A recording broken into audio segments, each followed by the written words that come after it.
At times on this channel, we talk about so-called sensitive topics, or at least the sort that have the potential to turn the comments section into a dumpster fire. That seems to be the nature of social media these days. Online communication in text can have us missing the nuance and empathy that we really need when communicating with one another. I take what I post here seriously and thus read my comments, looking for feedback, taking other opinions and perspectives into account. This can often be a battle not to take things personally or interpret a comment without a negative bias, but most of the time it's rewarding to see others engage with the ideas and get in on the conversation. My last video, however, did neither of these things. It was clear to me the point I wanted to get across was lost on many commenters, and I know exactly why. Most of the videos on this channel are from my live streams, where I am splitting my attention between stream chat, Minecraft or some other game, and what I am waffling on about. Waffling is the key word, because often my thoughts on a topic come out a little raw, disorganized, and as we talk more, eventually I articulate these thoughts much better.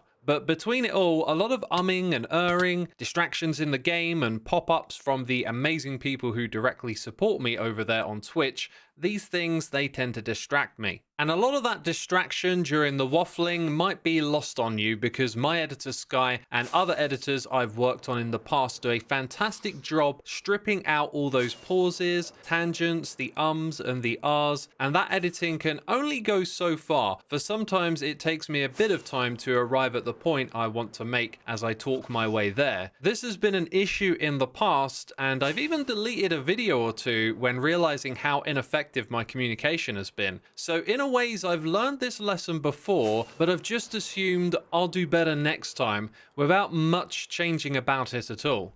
So the last video prompted this one, and I will get to my solution in due time, but first I'd like to address the miscommunication. If you watched the whole video, you probably picked up on the point I was trying to make. If not, some of my early comments didn't exactly help the actual direction I wanted to go in. So there is a big controversy around MrBeast at the moment, and I haven't had the energy to get involved in the drama, listening to all the claims, doing research, and creating a more informed opinion. Thus, remarking on a few of the claims against him that I had heard was rather unhelpful. I should have only been commenting on things I had actually observed, which is a slew of recommended videos from drama and news channels now seemingly turning on MrBeast. Due to the way YouTube serves up videos, there is an incentive to hop on the bandwagon and talk about the thing that is currently getting clicks, and right now, that's MrBeast. In fact, it's always been MrBeast getting clicks. He is practically the king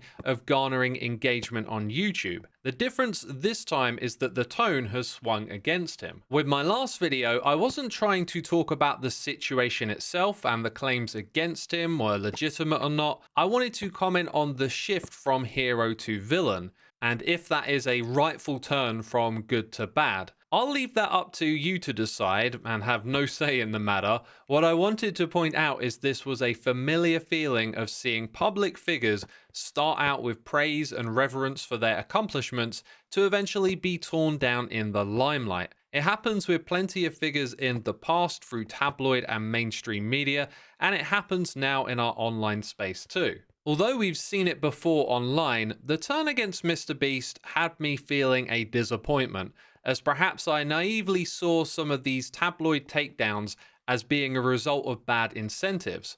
Once they stop selling papers for good reasons, you turn on them to sell more papers. But of course, sometimes the reasons behind the turn are legitimate. And I think within me there was a certain distrust of that form of media, where I hold the informative content I consume on YouTube with much higher regard. It too, however, is not immune from bad incentives, and the recent swing against MrBeast had me questioning the familiar turn of fate public figures go through. That was the actual point I was trying to land on with that video, and there is possibly a whole other topic in waiting here too. We could examine the biases of perspective, recency, and availability when it comes to these trends that we see. But I think we should wrap this one up for now. I've laid out the issue with my communication, and I think a good response to any dissatisfaction is to take some responsibility for the situation, if you can, and ask, what can I do better? I know what the answer to that question is. It happens to be exactly what I have done for this video.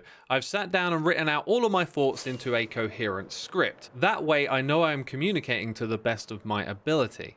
So if the topicality isn't lighthearted and potentially sensitive, that's what I will be striding to do in the future with videos on this channel. Normally, I tell myself I am a bit too busy for the time it takes to get a script like this written out, but I think it's worth the effort and I need to find that time if I want the content on this channel to be of higher standards. So going forward, that's what I'm going to be aiming for.